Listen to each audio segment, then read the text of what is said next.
For a moment, I want you guys to close your eyes and imagine this. You're on a walk on a beautiful sunny day. You come across a bridge with a river flowing underneath it. As you walk to the middle of the bridge, you take a moment to stop, rest your hands on the railing, and take it all in. The sun is shining down, the water flowing underneath you. You take a deep breath in, and the fresh air just fills your lungs. I bet the last thing on your mind is, I wonder if there's a person buried underneath the foundation of this bridge.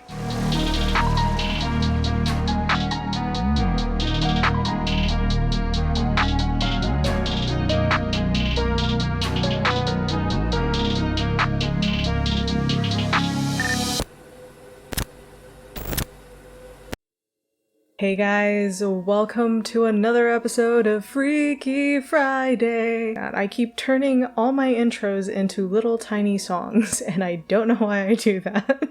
So I apologize. But thank you guys so much for coming back to another episode of Freaky Friday. If this is your first time here, hello. My name is Kit, and I am your host for this lovely little shindig that I do every Friday on my channel. So last week, I ended up sharing with you guys a pretty disturbing custom that was practiced in a certain village in Japan. The custom was called Ojiroku Obasa. The custom pretty much consisted of turning younger siblings into household slaves. So if you're interested in watching that video, I'll go ahead and leave the link in the description below. So I was really excited that so many people were interested in this old Japanese custom that I went and hunted down another one to share with you guys. Similar to last week's custom, the one I'm going to share with you today is equally disturbing and luckily outdated. It does something to me when I think about this custom, and I think it's because it triggers one of my phobias, which is why I'm about to do a trigger warning. If you have a fear of being buried alive underground, I am warning you right now, this video might not be the best video for you to watch. If that's the case, I understand. I have other videos in this series you can go watch and enjoy. If you still want to take the chance, like I did, go ahead and continue watching. And let's learn something about this disturbing custom called Hitobashira. So today's custom we're going to be talking about is called Hitobashira, which translates to human pillar. The gist of this custom was basically to bury somebody alive near large structures like castles, dams, and bridges. Back in the day, Japanese people believed that by burying somebody alive underneath a structure, it would act as an offering to the gods. The gods would take this sacrifice and in exchange would protect the structure from enemy attacks and natural disasters. The first record of this ritual being done exists in the book called the Nihon Shoki, which is also known as the Chronicles of Japan. It's considered to be Japan's second oldest history book and was published back in 720 AD. In the book, it talks about the first ritual that took place back in 323 AD. There was an emperor named Nintoku who had a revelation from a dream. In the village that he ruled, there were two rivers that would constantly overflow. In the revelation, he saw that there were two people who lived in his village that needed to be sacrificed to the river gods to appease them. He was convinced that by performing this ritual and sacrificing these two people, that the embankment that he was building would become strong.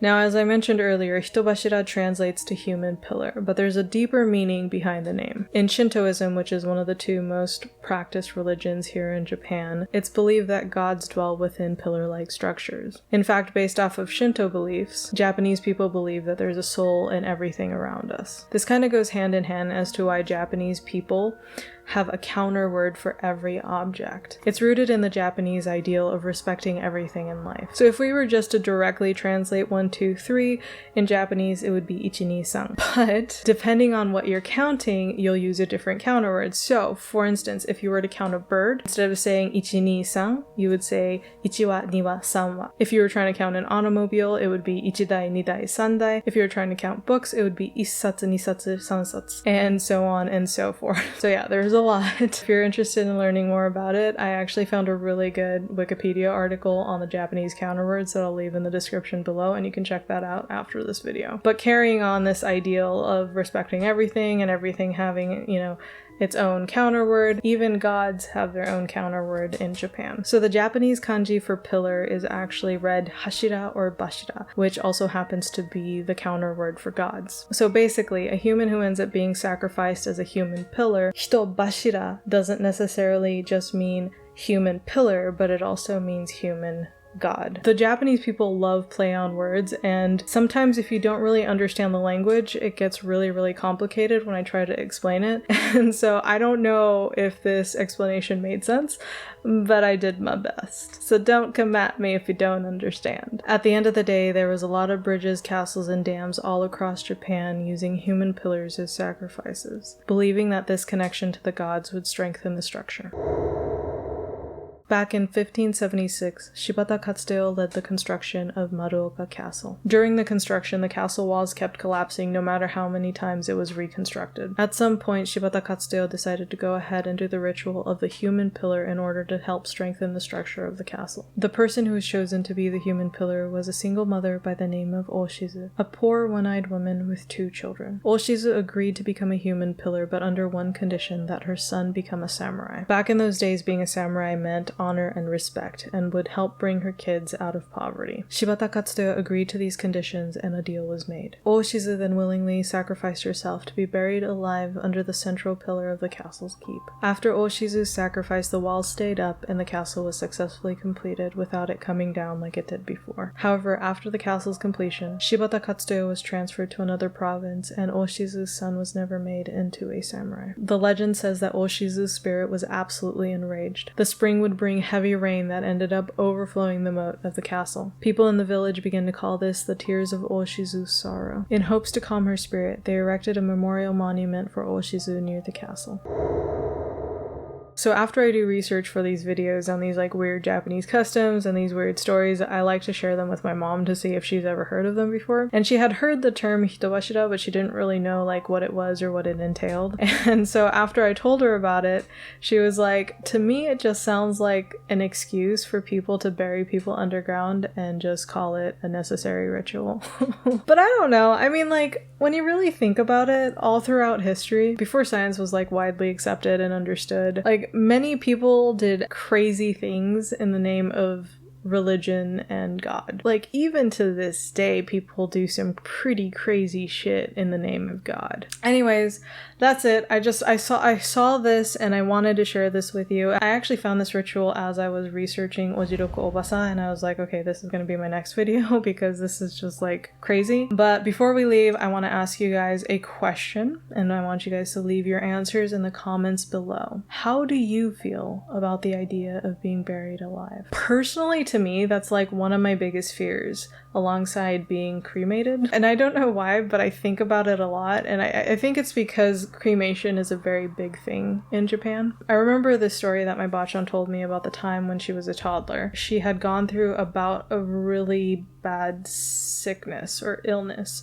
and my bachan was always a very sickly child, but this was one of those times. I mean, I think she actually said it was malaria. I mean, she was a sickly child, but I think this time it was actually malaria that she had caught. Essentially, she died, I guess, is how the story goes. She stopped breathing, she had no pulse, and for the next few days, her parents, the family, relatives, all gathered around to do the Japanese customary funeral ritual. Kept her casket open so people could pay their respects and all of that. And literally for those days, there was no sign of her being alive. So right before they were getting ready to cremate her, she started crying. Like, it freaked everybody out. I mean, my bachan had no signs of life for like 3 or 4 days as they were doing the funeral ritual, and then all of a sudden, right before they were going to cremate her, she started just crying out of nowhere. Once my great-grandfather kind of like got his bearings, he like was like, oh shit, my kid's alive, and then he like rushed towards her, picked her up, and she lived to be like 83, 84 years old. But like, can you imagine though, like if she didn't cry, shit would have gone a completely different direction, and I'm just now realizing as I'm saying this that I wouldn't be here had she not cried. My grandma thought this was an appropriate bedtime story to tell me when I was a child. Anyways, let me know what you guys thought about this creepy Japanese custom by hitting the like or the down button. Preferably not this button, but if you're like itching to hit it, I can't stop you. And obviously, if you guys haven't done so yet, please go ahead and hit the subscribe button and join the Freaky Friday fam. Thank you for tuning in, and I will see you in next week's Freaky Friday video. I love you guys. Peace. Bye.